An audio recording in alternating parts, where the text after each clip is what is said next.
अल्हम्दुलिल्लाह अल्हम्दुलिल्लाहि लिवलिय्यिही वस्सलातु अला नबिय्यिही अम्मा बाद फ़अऊज़ु बिल्लाहि समीइल अलीम मिनश शैतानिर रजीम बिस्मिल्लाहिर रहमानिर रहीम क़ाल अल्लाहु तबारक व तआला फ़िल क़ुरानिल मजीद फ़न्किहू मा ताब लकुम मिनन निसा सदक़ल्लाहु मौलाना अज़ीम व सदक़ रसूलुन नबियुल करीमुल अमीन। महबूब की बारगाह में अक़ीदत के साथ दरूद व सलाम का नजराना पेश करें। अस्सलातु वस्सलामु अलैका या सय्यदी या रसूल अल्लाह, अस्सलातु वस्सलामु अलैका या सय्यदी या हबीब अल्लाह, अस्सलातु वस्सलामु अलैका या सय्यदी या नूर अल्लाह व अला आलिका व अस्हाबिका या सय्यदी या महबूब रब्बिल आलमीन। अल्हम्दुलिल्लाह, हम बड़ी खुशकिस्मत हैं।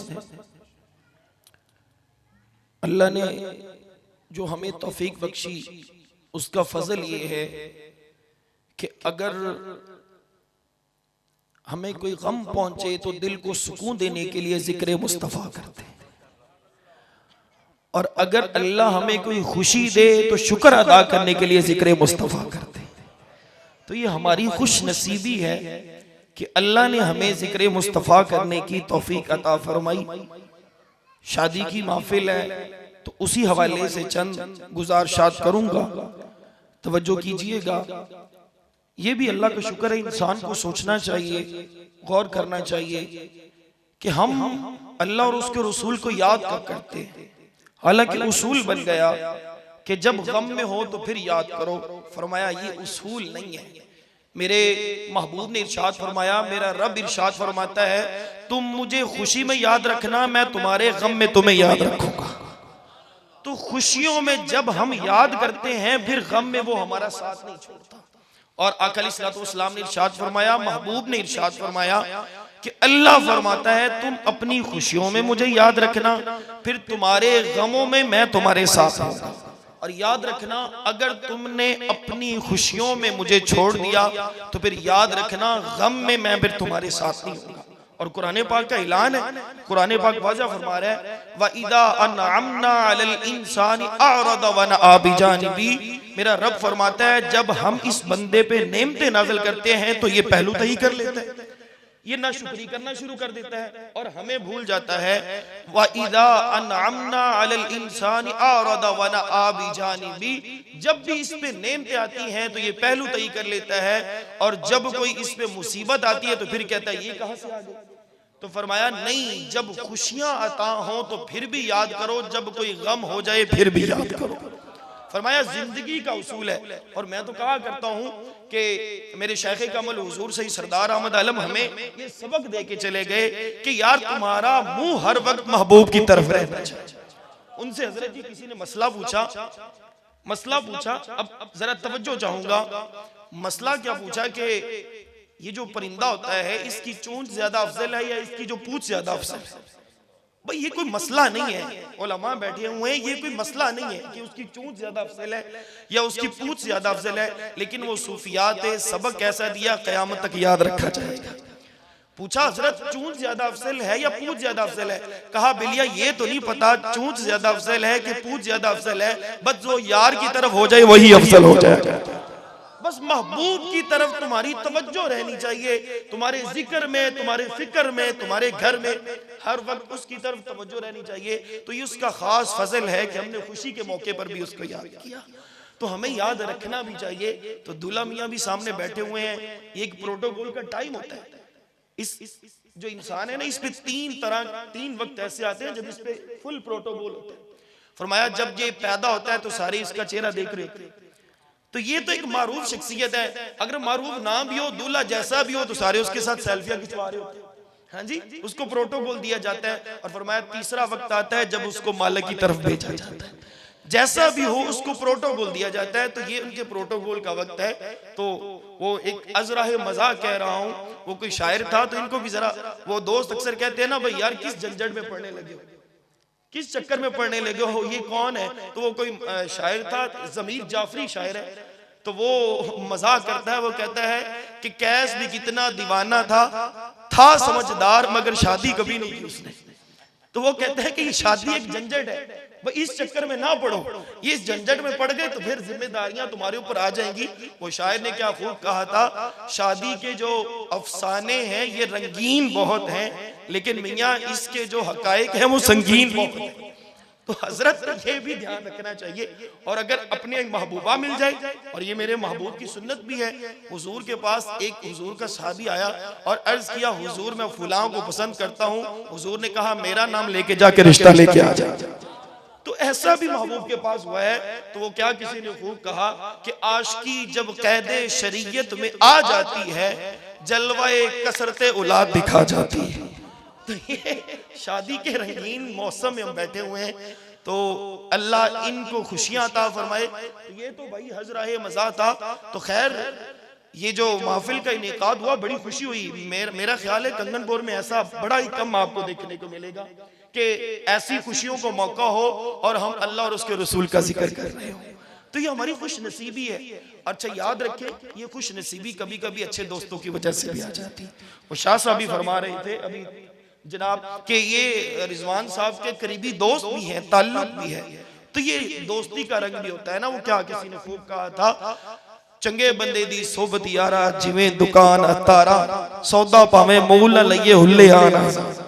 हजरत भाई फायदा मिलता है तो दोस्ती अच्छी रहती है। तो दोस्ती जब अच्छी होती है, फिर आपको मशवरे भी अच्छे मिलते हैं, फिर आपको सादात भी स्टेज पर रूनुमा मिलते हैं, फिर आपको कुछ सुनने को भी मिलता है। खैर ये तो अजराह मज़ा था, जरा उनके लिए था। कुछ पुरसोस बातें भी होंगी, कुछ तरबियत के हवाले से भी होंगी। मेरे रब ने इरशाद फरमाया, फन्किहू मा ताब लकुम मिनन निसा, अपनी पसंदीदा औरतों से निकाह।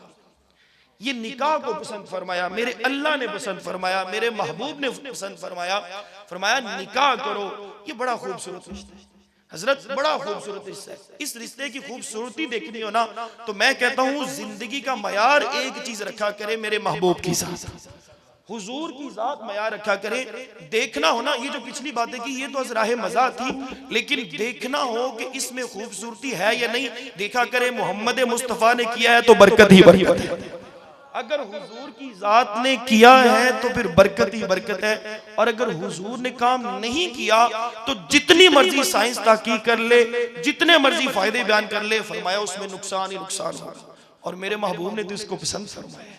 फरमाया अन निकाहु मिन सुन्नती फमन रगीब अन सुन्नती फलैसा मिन्ना, जिसने मेरे इस सुन्नत से इराज किया, याद रखो वो मुझसे है ही नहीं, बल्कि हमारी जमात से खारिज हो गया। तो फरमाया ये महबूब का पसंदीदा, ये एक बड़ा नई जिंदगी की शुरुआत होती है और एक बड़ा लुत्फ वाला लम्हा भी होता है। अगर आका अलैहिस्सलातु वस्सलाम ने कहा कि खतीजा ने मेरा उस वक्त साथ दिया जब सारे मक्का वाले मुझे छोड़ के चले गए थे। ये एक हमराज साथी होता है। इंसान अपने वो राज, वो मोहब्बत, वो प्यार की बातें अपने साथी से क्या लेता होता है। मैं तो कहा करता हूँ, आप हो सकता है कि अपने बहन भाइयों से भी वो बातें ना करें, अपने माँ बाप से भी वो बातें ना करें, लेकिन हमराज से वो बातें कर लिया करते हैं। और खुश नसीब इंसान होता है कि जब वो घर आता है तो उसको देखने वाली एक खूबसूरत ज़ौजा मौजूद होती है।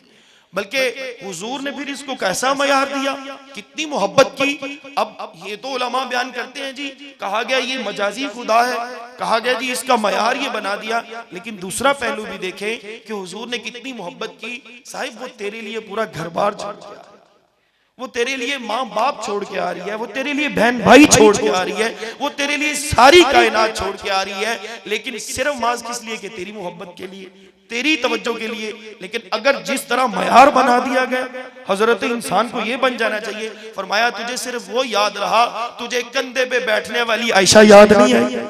जब हुजूर ने कंधे पे बिठाया तो मैं कहा करता हूँ कितना प्यार करते हो अपनी ज़ौजा से, कितना को प्यार करते हो। कभी कंधे पे बिठा के भी लेके गए हो, कंधे पे बिठाना भी मेरे महबूब की सुन्नत है। बल्कि हुजूर ने तो प्यार की हद फरमा दी ना। अहले अरब क्या किया करते थे कि जब किसी औरत को हैज आ जाता तो उसको दूर भेज देते। ज्यादा शादियां की होती जिसको हैज आ जाता उसको दूर भेज देते, जंगलात में भेज देते या कहीं और मकान लेके दूर भेज देते, उससे नफरत करते। औरत जात की तहकीर सबको पता है, तो तहकीर किया करते, उसके साथ ये जिल्लत और रुसवाई वाला मामला करते। और हैज वाले दोनों में औरत वैसे ही नापाक होती है तो ज्यादा नफरत करते। तो एक वक्त ऐसा है, फिर मेरे महबूबे कायनात ने दिखाया, हुजूर खाना खाने लगे हैं, प्याला पास पड़ा है, सईदा आयशा खाना पेश कर रही हैं, और जरा खाना पेश करने के बाद थोड़ी दूर पीछे हट के बैठ गए। हुजूर ने पूछा भी आयशा खाना साथ क्यों नहीं खाती, पीछे हट के क्यों बैठी? तो अर्ज की हुजूर हालत पाकी में नहीं है। आपने फरमाया आयशा अब प्याले को होंठ लगा, जहां से तू होंठ लगाएगी वहां से मोहम्मद होंठ लगाएगा, वहां से हुजूर की जात पिएगी। तो हजरत ऐसी हालत में बताया कि ये तेरे लिए घर छोड़ के आ रही है, घर बार छोड़ के आ रही है, अपना सारा कुछ छोड़ के आ रही है, सिर्फ महज तेरे लिए। तो तेरा हक बनता है कि उसको मोहब्बत दे, उसको प्यार दे, उसको लुत्फ दे, उसको घर की रानियां दे, उसको बाप वाला भी प्यार दे, उसको उसके भाई वाला भी प्यार दे, और उसको अपने शौहर वाला भी प्यार दे। ये हक बनता है हजरत। और कुरान पाक को जरा देखिए, ये कितना कमाल का रिश्ता है। मैं तवज्जो चाहूंगा आपकी, मुझे बेतवज्जी जरा माजरत अच्छी नहीं लगती, बाकी मामला दुनियादारी चलते रहेंगे, तवज्जो चाहिए बस आपकी। कुरान पाक का जरा कमाल देखिए। कुरान पाक में फरमाया लिबासुल लकुम व अंतुम लिबासुल लहुम, वो तेरा लिबास है, तू उसका लिबास है। अब भाई लिबास क्या, कपड़े की तारीफ क्या है? कहा कपड़े की तारीफ ये है कि हमारे जिस्म का औरत वाला हिस्सा जिसको छुपाना होता है, ये उसको छुपा लिया करता है। तो फरमाया तफसीर इसकी की है, तो मैं तो मोहब्बत से तफसीर इसकी ये किया करता हूँ, इसको महज कपड़े ना समझना, ये इतना खूबसूरत रिश्ता है, जितने भी तुम्हारे अंदर ऐब हो तुम्हारी बीवी वो छुपा लेती है, तुम अपने बीवी के छुपा लिया करो।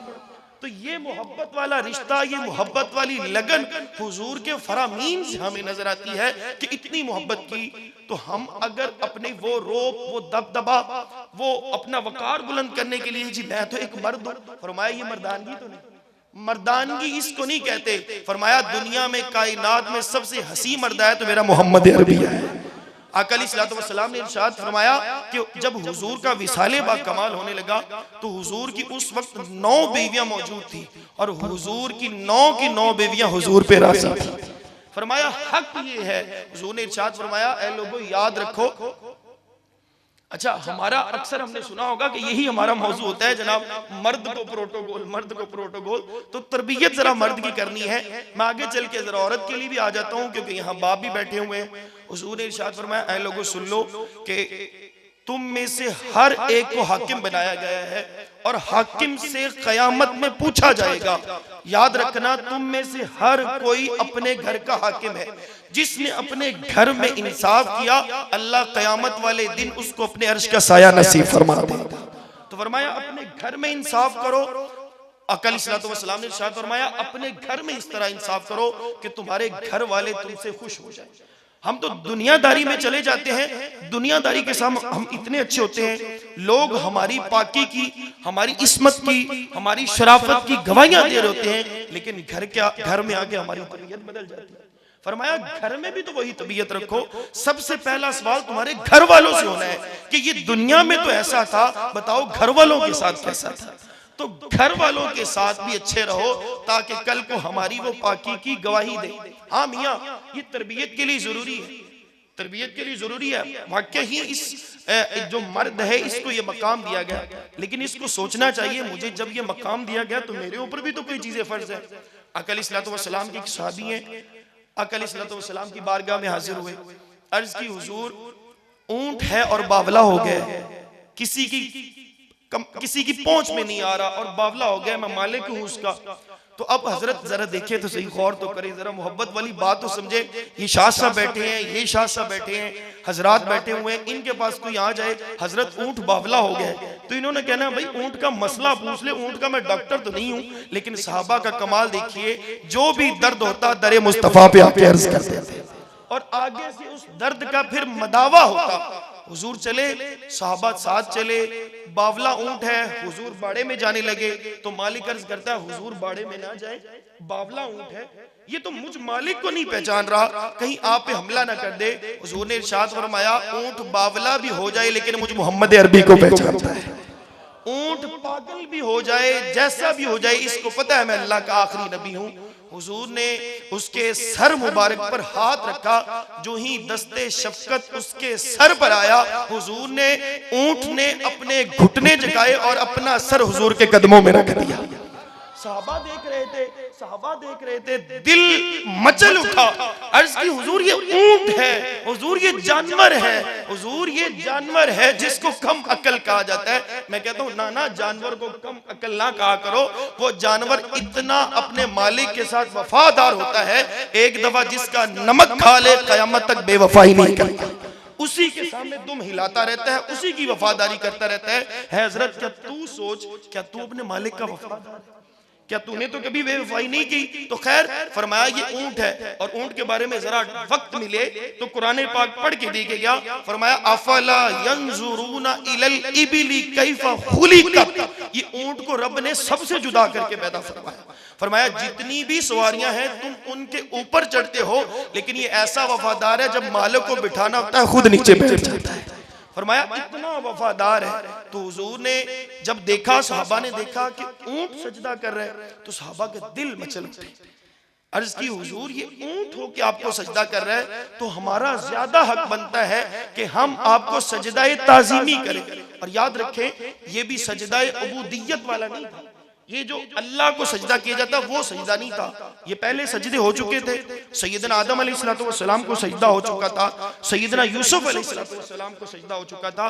तो सहाबा ने वो बाकायदा अर्ज की, हुजूर हमें हुक्म दे, हमारा ज्यादा हक बनता है, हम ज्यादा आपका शुक्र अदा करें, हम सजदा करें। तो उस वक्त मेरे महबूब ने जो इरशाद फरमाया, ऐ लोगों सुन लो, अगर सजदा करने का हुक्म होता तो मैं औरत को हुक्म देता कि अपने शौहर को जाके सजदा करे। फरमाया ये हुक्म सिर्फ शौहर के लिए है। ये वहां यहाँ पे बाप भी बैठे हुए हैं, यहाँ पे हमारी भी बेटियां हैं, हमने भी उनको दूसरे घर भेजना है, तो हमें भी तो तरबियत करनी चाहिए। फरमाया ये हक है शौहर का, अगर औरत ये हक पहचान ले तो याद रखना कभी घर में लड़ाई ना हो। अगर मर्द अपना हक पहचान ले, आका अलैहिस्सलाम ने इरशाद फरमाया, ऐ मेरे उम्मत याद रखना कि जब तुम्हारे घर में ये चल के आती है ना, तो इसकी कोई आदत ऐसी होगी जो तुझे बुरी होगी, और कोई आदत ऐसी भी होगी जो तुझे पसंद आएगी। तो जरा उस आदत को देख लेना जो तुझे पसंद आए। अगर मर्द हुजूर की ये तालीमात देख ले, सारी जिंदगी हुजूर ने कभी किसी औरत को थप्पड़ नहीं मारा, अपनी किसी ज़ौजा को थप्पड़ नहीं मारा।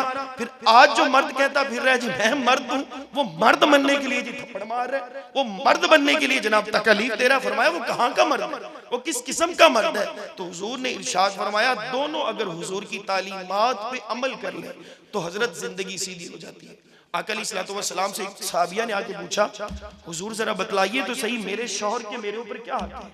बेटियों की तरबियत करके ऐसे भेजो, ये जो दुनिया का तुम रिवाज बना लिया है, ये जो जेवर देना, ये जो मालो मता देना, ये जो फर्नीचर वगैरह देना, फरमाया हुजूर की तालीम दे के भेजा करो। सबसे आला जेवर हुजूर की तालीमात है। आका अलैहिस्सलाम के पास एक औरत आती है और आके अर्ज करती है, हुजूर जरा सुनिएगा और दिल में जगह दीजिएगा। आका अलैहिस्सलाम से आके अर्ज करती है, हुजूर मेरे शौहर का मेरे ऊपर क्या हक है, मैं उसका हक कैसे अदा करूं? आका अलैहिस्सलाम ने इरशाद फरमाया, अगर तेरे शौहर के नाक से नकीर निकले और तू उसको अपनी जुबान के साथ साफ करे, फिर भी अपने शौहर का हक अदा नहीं कर सकती। ये शौहर का हक है और भाई ये खिदमत जरूरी है। फरमाया इसकी इजाजत के बिना घर से बाहर ना निकला करो। आका अलैहिस्सलाम ने इरशाद फरमाया, ऐ मेरे सहाबा याद रखो, ये दुनिया मता है और इस दुनिया का सबसे बेहतरीन मता नेक साले औरत हुआ करती है। नेक साले औरत। हुजूर ने इरशाद फरमाया, खुशबख्त है वो इंसान, खुश किस्मत है वो इंसान जिसके पास तीन चीजें आ गई। फरमाया अच्छा घर, अच्छी सवारी और नेक साले औरत जिसको नसीब हो गई। फरमाया तीन चीजें जिसको नसीब हो गई वो दुनिया का खुशकिस्मत इंसान है। और नेक साले औरत की तारीफ क्या बताई? आका अलैहिस्सलाम ने इरशाद फरमाया, नेक साले औरत की तारीफ ये है कि जब भी मर्द की निगाह उस पे पड़े उसका मर्द खुश हो जाए। फरमाया उसका बनाओ सिंगार, उसकी तैयारी हर वक्त अपने शौहर के लिए होनी चाहिए। फरमाया दूसरी नेक साले औरत वो होती है कि जब उसका मर्द घर से बाहर जाए वो उसके माल की भी हिफाजत करे, उसकी इज्जत की भी हिफाजत किया करे। फरमाया उसकी इज्जत की भी हिफाजत करे, और तीसरा फरमाया कि उसकी कभी भी हुक्म अदुली ना किया करे। जो जिस तरह वो हुक्म दे दे, और भाई मैं यहाँ पे मिसाल दे दूं, अगले दिन मैं कहीं समझा रहा था तो बात उसकी पहुंच से ज्यादा हो गई, ये भी बात कहीं ज्यादा ना हो जाए, लेकिन हजम कीजिएगा। भाई फर्ज नमाज है, औरत फर्ज नमाज पढ़ रही है, बेटियों की तरबियत भी कर रहा हूं, औरत फर्ज नमाज पढ़ रही है, और शौहर का दिल किया है कि मेरी बात मानी जाए, मैं कोई हुक्म करूं मेरी बात माने। फरमाया अगर उसको यकीन हो कि मैं इसकी बात मान के दोबारा फर्ज नमाज पढ़ सकती हूं, तो फरमाया पहले फर्ज छोड़ के अपने शौहर की बात माने। इतना ज्यादा हुक्म आया है, इतनी ज्यादा वईद की गई है। आका अलैहिस्सलातु वस्सलाम के पास एक साबिया औरत आई और अर्ज करती है, हुजूर मेरे वालिद साहब निचली मंजिल में रहते हैं और मैं ऊपर वाली मंजिल में रहती हूँ, तो मेरे शौहर कहीं काम से चले गए, तो वो हुक्म करके गए हैं कि मेरी इजाजत के बिना बाहर ना निकलना। तो हुजूर तालीम के लिए आपके पास आई हूँ, मेरे बाप की तबीयत अलील हो गई है, क्या अपने बाप को निचली जाने पूछने आ सकती हूँ? हुजूर ने इरशाद फरमाया बाप है पूछने आ सकती हो, लेकिन अगर शौहर की बात मानो तो ज्यादा बेहतर है, शौहर की बात मानो। कुछ अर्जा गुजरा तो हुजूर तक पैगाम पहुंचाया, अर्ज की हुजूर बाप की तबीयत इतनी अलील हो गई है कि कर्बुल मौत के करीब आ चुका है, तो हुजूर क्या अब अपने बाप से मिल लूं? आका अलैहिस्सलातु वस्सलाम ने इरशाद फरमाया मिल सकती हो, लेकिन अगर शौहर की बात मान लो तो ज्यादा अच्छा है। वक्त आ गया, बाप फौत हो गया, और अर्ज की हुजूर बाप फौत हो गया है, इस दुनिया से जाने लगा है, अब इजाजत हो तो अपने बाप का चेहरा ही देख लूं। तो हुजूर ने इरशाद फरमाया देख सकती हो, लेकिन अगर शौहर की बात मानी जाए तो ज्यादा बेहतर है। तो उसने शौहर की बात मानी, बाप का चेहरा भी ना देखा। फिर हुजूर ने मुबारक दी। हुजूर ने मुबारक कैसे दी? हुजूर ने फरमाया अल्लाह ने इसके इस अमल की वजह से इसके बाप की बख्शिश फरमा दी। फरमाया ऐसी जब तरबियत होती है तो याद रखना फिर बाप की भी बख्शिश हो जाती है। भाई इस दुनिया में सबसे बेहतरीन जोड़ा कौन सा है? फरमाया सईदा कायनात और सईदना अली मुर्तजा का जोड़ा है, सबसे बेहतरीन जोड़ा। लेकिन आपस में मोहब्बत देखिए, आज ही हमने अलमिया बना लिया जी, अपनी बेटी से पूछते नहीं है, उसकी तबीयत नहीं पूछते। फरमाया नहीं, हुक्म है जब वो बालिग हो जाए तो उससे भी पूछा जाए। इस कायनात में सबसे पाकीज़ा जोड़ा सईदा कायनात और सईदना अली मुर्तजा का जोड़ा है। तो सईदना अली मुर्तजा जब घर में आया करते, तो जब हुजूर ने निकाह फरमाने का इरादा किया तो सईदा कायनात की बारगाह में आके हुजूर ने इरशाद फरमाया फातिमा मैं अली के तेरे लिए अली को पसंद फरमाता हूँ। तो फौरन सईदा कायनात ने मुस्कुराहट का इज़हार, जो इस बात की अलामत थी कि आप भी सईदना अली मुर्तजा को पसंद फरमाते हैं। और वक्त कैसा आ गया, एक दफा ऐसा हुआ कि आका अलैहिस्सलातु वस्सलाम जब कहीं जाया करते तो फिर भी सईदा से मिलके जाया करते, और जब भी आया करते तो सबसे पहले सईदा के पास आया करते। तो वक्त ऐसा आ गया कि एक दिन हुजूर का दिल किया कि मैं अपनी बेटी को अपने साथ लेके चला जाऊं। तो हुजूर आए, सईदा कायनात काम कर रही थी, तो हुजूर ने इरशाद फरमाया कि ए फातिमा मेरे जिगर के टुकड़े, मैं तुम्हें अपने साथ लेके जाने आया। आगे से सवाल देखिएगा, आगे से अर्ज की हुजूर ये बाप का हुक्म है या किसी नबी का हुक्म है? आप मुझे बताएं बाप का हुक्म है या नबी का हुक्म है? हुजूर ने इरशाद फरमाया हूं तो मैं अल्लाह का नबी, लेकिन इस वक्त बाप बन के आया हूं। तो आगे से क्या अर्ज की? आगे से अर्ज की हुजूर मेरे नबी ने इरशाद फरमाया कि शौहर की इजाजत के बिना कभी घर से ना निकला कर। ये मेरे नबी का फरमान है। हुजूर इतने खुश हुए, हुजूर ने सईदा को गले लगाया और फरमाया ऐ सईदा, ऐ फातिमा, आज तू और मैं दोनों मिलके अली का इंतजार करते हैं। अली अगर इजाजत देगा तो फिर घर से निकलेंगे, अली ने अगर इजाजत ना दी तो घर से नहीं निकलेंगे। अब दोनों हस्तियां नीचे बैठी हुई हैं, जमीन पे बैठी हुई हैं। सैयदना अली मुर्तजा आए, देखा हुजूर घर में बैठे और जमीन पे बैठे हुए हैं। सैयदना अली मुर्तजा की आंखों से आंसू जारी क्यों? हुजूर मेरे घर में और जमीन पे बैठे हुए। कहा आज नबी तो हूं ही, लेकिन एक बाप बन के आया हूं, तुझसे पूछने के लिए आया हूं। अर्ज की हुजूर क्या पूछने के लिए आए? कहा मैं अपनी बेटी को अपने घर लेके जाना चाहता हूं, क्या तेरी इजाजत है?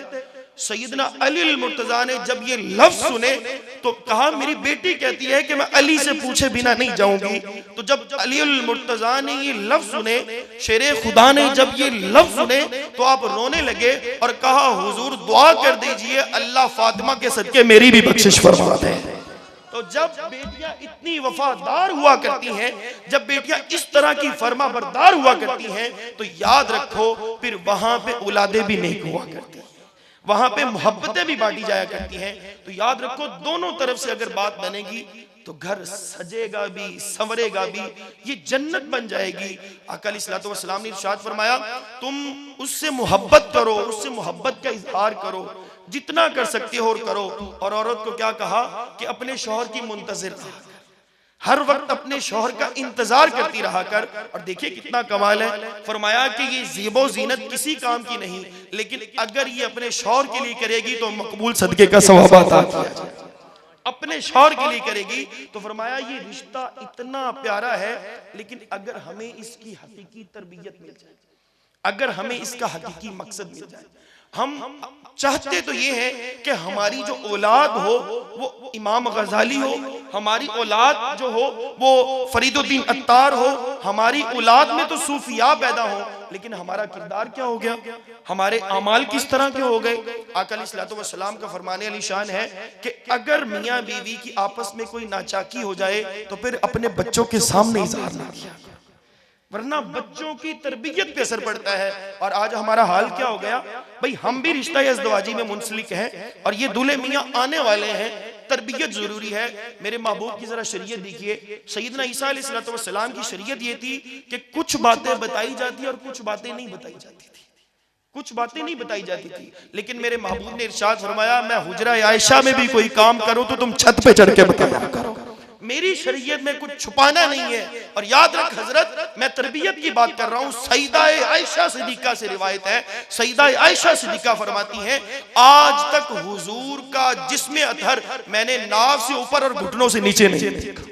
सईदा आयशा सिद्दीका से रिवायत है। भाई ये तो है मोहब्बत, ये तो है तरबियत। आज हमारे सारे कपड़े उतर जाएं, आज हमारी बदमज़गी ऐसी पैदा हो जाए, वहां पे जनाब रोशनी हो और वहां पे जनाब गुनगुनाना और वहां पे आवाजें आ रही हो और कहा जाए पुत्र फरीदुद्दीन अत्तार हो जाए। फरमाया फिर पुत्र ऐसे नहीं हुआ करते, औलादें फिर ऐसी नहीं हुआ करती, औलादें भी फिर ऐसी हुआ करती है। देखिए महफिल हुई, कितना अच्छा हो गया, कितनी रौनक बन गई। एक बड़ी अच्छी रस्म है, एक बड़ी अच्छी रस्म है जनाब, जब शादी होती है ना, जितना मर्जी कोई बिगड़ा हो हम उसको मना लिया करते। कहते हैं जी मना लो, लाजमी मना लो, इसको मनाए बिना गुजारा नहीं चलना। कहा जी मामे को मना लो, वरना मामा ना आया तो माँ नाराज हो जाएगी। कहा जी भुप्पी को मना लो, भुप्पी ना आई तो जनाब अब्बा जान नाराज हो जाएंगे। चाचे को मना लो, ताई को, अच्छा उनकी मिन्नतें भी करनी पड़े तो उनकी मिन्नतें करके भी हम मना लेते हैं। और अच्छा वफ्द की सूरत में जाते हैं जनाब, ग्रोह बन के जाते हैं, सबको मना लेते हैं, लेकिन कभी ये ध्यान नहीं रहता कि अल्लाह उसका रसूल राजी ना हो, अल्लाह और उसके रसूल को भी हम राजी कर रहे हैं, कहीं अल्लाह और उसका रसूल हमसे नाराज ना हो जाए। तो ऐसे मामलात को लेके चलना। और देखिएगा कमाल देखें, आका अलैहिस्सलातु वस्सलाम ने इरशाद फरमाया कि अन्निकाहु मिन सुन्नती, ऐ लोगों सुन लो कि निकाह मेरी सुन्नत है और हुजूर की सुन्नत पे अमल करना इबादत खुदा की है। तो फरमाया निकाह करते हो इबादत खुदा की होती है। जरा ध्यान से बताइएगा, अकल से सवाल कीजिएगा, कभी रब की इबादत भी कर रहे हो और साथ बेहयाई के काम भी कर रहे हो? क्या ऐसा मुमकिन है, क्या ऐसी सूरत मुमकिन है कि रब की इबादत भी उसी वक्त हो रही है और बेहयाई भी उसी वक्त हो रही है? फरमाया ये हक नहीं पहुंचता। हक क्या बनता है? हुजूर के असहाब से सीखिए। हजरत हुजूर के एक सहाबी हैं, आका अलैहिस्सलातु वस्सलाम की बारगाह में हाजिर होते हैं, निकाह हो चुका है और शबे उरूसी की रात है। तो हुजूर का तरीकेकार क्या हुआ करता था कि जब हुजूर इशा की नमाज पढ़ाते तो हुजूर कुछ सवालों के भी जवाब देते और कुछ वाज़ो नसीहत भी किया करते। अब ये दूल्हा मियाँ क्या कर रहा है कि सारी नमाजें भी हुजूर के पीछे पड़ी, इशा की नमाज भी हुजूर के पीछे पड़ी। लेकिन आज तो अलमी आ गया ना, ये ना कहिएगा हजरत दूल्हे मियाँ ये ना कहते कि शाह साहब किस तरफ चल पड़े, ये तरबियत है। अलमिया आ गए हजरत, ये नेक काम था नेकी की तरफ जाना था। हुजूर की सुन्नत थी, हक तो बनता था कि वुजू करता और सजदे में रख देता और रब का शुक्र अदा करता। बीबी का भी, बेटी का भी, बहू का भी, धी रानी का भी हक बनता था कि आज वुजू करती, नवाफिल पढ़ती, नई जिंदगी शुरू होने वाली है, एक नया लम्हा शुरू होने वाला है। लेकिन इन मेकअप ने हमें तबाह बर्बाद करके रख दिया, इन मेकअप ने हमें रुसवा करके रख दिया। भाई जिस औरत ने 25, 30, 50 लाख का मेकअप करवाया वो कहां वुजू करेगी? भाई जिस दूल्हे मियां ने इतना ज्यादा मेकअप किया है वो कहां वुजू करेगा? वो कैसे वुजू करके हुजूर की बारगाह में झुकेगा? कैसे वुजू करके रब की बारगाह में झुकेगा? हक तो बनता था कि भाई मसला ये था कि आज खुशी का दिन है। और याद रखो खुशियों को नजर इसी वजह से लगा करती है। हम जब पलीद हालत में होते हैं, फरमाया उसी वक्त किसी हासद की नजर लग जाया करती है। फरमाया जिन्नात का असर भी उसी वक्त होता है। भाई हक तो बनता था आज तो वुजू करे, वुजू करके नई जिंदगी शुरू करे। बीबी का भी हक बनता था वुजू करे, वुजू करके नई जिंदगी शुरू करे। लेकिन इस दुनिया के दिखावे के लिए, इस कैमरे में खूबसूरत आने के लिए, इस दुनिया को दिखाने के लिए कि मैं कितना हसीन हूं, फरमाया मेकअप कर लिया। मेकअप को डिक्शनरी में देखिएगा, इंग्लिश में डिक्शनरी में देखिएगा, फरमाया मेकअप का मतलब ही झूठ है। ये इसका लुग़वी माना ही झूठ है। फरमाया इसको कहते ही झूठा है। फरमाया सिर्फ दुनिया को दिखाने के लिए। मैं तुझे बताऊं जो मोहम्मद अरबी ने मेकअप बताया हुआ है। हुजूर ने इरशाद फरमाया जो बंदा हर वक्त बावुजू रहेगा, जब उसको मौत आएगी उसके चेहरे पे भी नूर मौजूद हो। फरमाया उसका चेहरा मौत के वक्त भी नहीं बिगड़ेगा। और हजरत ही वुजू ही था। जब आका अलैहिस्सलातु वस्सलाम मेराज की रात गए और वहां पे सैयदना बिलाल के कदम मुबारक सुने, तो हुजूर ने आके पूछा, ऐ मेरे बिलाल कौन सा काम करता है कि जन्नत में भी मैंने तेरे कदमों की आवाज सुनी है? तो सैयदना बिलाल, जिसको तू काला रंग कहता है, जिसको तू हबशी गुलाम कहता है, सैयदना बिलाल आगे से रो के अर्ज करते हैं, हुजूर कोई काम नहीं करता, बस जब वुजू टूटता है वुजू कर लिया करता हूं। तो फिर ये मकाम भी मिला करते हैं। लेकिन वक्त किस तरफ चल पड़ा? वक्त ने अपनी मुहार किस तरफ ले गए? हुजूर वो सहाबी हैं, आका अलैहिस्सलातु वस्सलाम के पीछे नमाज पढ़ी। जब हुजूर ने वाज़ो नसीहत की, मसले बताए, तो बात बढ़ती बढ़ती ज्यादा तवील हो गई, यहां तक कि आधी रात गुजर चुकी। जब हुजूर की नजर मुबारक उस सहाबी पे पड़ी और महफिल खत्म हुई, तो हुजूर ने इरशाद फरमाया, भैया आज तो तुम्हारी शब उरूसी थी, तो आज तो वहां चले जाते। तो कहा हुजूर आपका दर छोड़ने को दिल ही नहीं किया। हुजूर आपसे उठ के कौन जाए? जब आप नजरों के सामने हो तो फिर इंसान किसको देखे? सैयदना अबू हुरैरा रज़ी अल्लाह ताला अन्हु जनाब 7 हिजरी में ईमान लेके आए, 3 साल से हुजूर के पास रहे और हर लाजा हुजूर की सोबत में बैठे रहते। यहां तक कि हुजूर ने इरशाद फरमा दिया, अबू हुरैरा कभी चले भी जाया करो, कभी कोई काम भी करके आ जाया करो। तो अबू हुरैरा हुजूर के कहने पे उठे और जब उठते हुए जा रहे हैं तो पिछली जानब। अब लोग कहते हैं जी तुम मदीना शरीफ में जाते हो तो पिछली जानब क्या जाते हो? कहां लिखा हुआ है? कहा हमें अबू हुरैरा ने बताया है, सामने माबूद हो तो फिर कंड नहीं किया करते, कमरे नहीं किया करते, हुजूर की तरफ पुष्ट मुबारक नहीं किया करते। फरमाया ना दिल की करो ना जिस्म की करो। तो सैयदना अबू हुरैरा पिछले कदम आ रहे, दरमियान में जी थम आया, सुतून आया, एक लहजे के लिए हुजूर की जुदाई आई। सैयदना अबू हुरैरा फौरन गिर के बेहोश हो गए। कहा हुजूर की जुदाई अब इतनी भी बर्दाश्त नहीं होती। कहा फिर हुजूर आप सामने हैं तो कौन दुल्हन याद रहती है? कहां दुल्हन याद रहती है? तो हुजूर ने हुक्म दिया, जरा मदीना के बाहर रहते थे, थोड़ी देर चल के गए तो वो भी थोड़ा सा वक्त लग गया। जब घर पहुंचे दरवाजे पे दस्तक दी, आगे ज़ौजा भी इंतजार कर रही है। तो हुजूर ने जनाब साहबी ने अपने जूते मुबारक उतारे, चारपाई पे बैठे, अभी अपनी दुल्हन का वो नकाब हिजाब उतारने ही लगे थे कि अचानक से धम धम की आवाज आना शुरू हो गई। जब उस आवाज की तरफ कान लगाए तो देखा सैयदना बिलाल आवाज दे रहे हैं, लोगों सुन लो जहाद का हुक्म आ गया है। हुजूर ने इरशाद फरमा दिया है कि अभी अपने हथियारों के साथ निकल के हुजूर के कदमों में कुर्बान हो जाओ। तो सहाबी ने जब ये बात सुनी, अभी पर्दा ही उठाने लगा था तो फौरन वापस आ गया, अपनी तलवार पकड़ी, घर से बाहर निकलने लगा तो औरत कदमों में आ गई। कहा हुजूर आप मेरे सरताज हैं, आप मेरे शौहर हैं, आप मेरे साईं हैं, तो आज की रात तो हुक्म तो सुबह का है।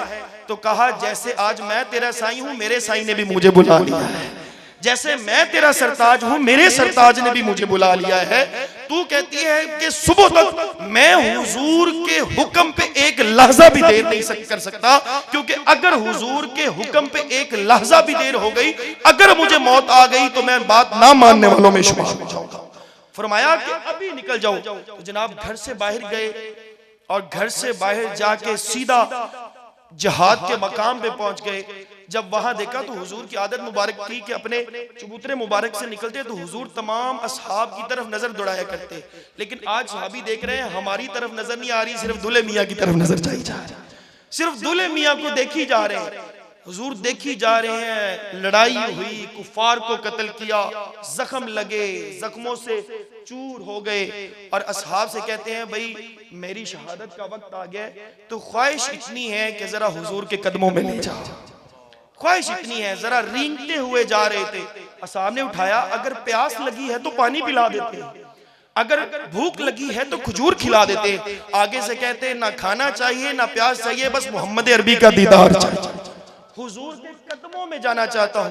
तो जब असहाब ने उठाया और असहाब ने उठा के हुजूर के पास लेके जाने लगे, तो हुजूर ने वहां से इशारा कर दिया, इसको मेरे पास ना लेके आना, मेरे पास ना लेके आना। तो असहाब हैरान हुए कि ये क्या मामला हो गया, कभी हुजूर ने रोका नहीं कि ये मेरे पास क्यों ना लेके आना। तो लोगों याद रखो, हुजूर कयामत तक पैगाम देना चाहते थे कि जो मेरे नाम पे मर मिट जाता है, कुर्बान हो जाता है, वो मेरे पास नहीं आया करता, बल्कि मैं मोहम्मद अरबी उसके पास आया करता हूं। आज ये मेरे पास नहीं आएगा, आज मैं इसके पास चल के जाऊंगा। तो फिर देखा नहीं आपने, जो उनके नाम पे मर मिटे हैं, तो फिर हुजूर उनको मिलने भी आया करते हैं, हुजूर उनको जेलों में भी मिलने आया करते हैं, हर तकलीफ में हुजूर उनके पास होते हैं। तो दोस्तों, ये इतना खूबसूरत जो रिश्ता है, इतनी खूबसूरत जो तकरीब होती है, इतनी खूबसूरत जो महफिल होती है, हम इसको किसी और तरफ लेके जाते हैं। दोस्तों, इसको नेक काम को नेकी की तरफ लेके जाना चाहिए।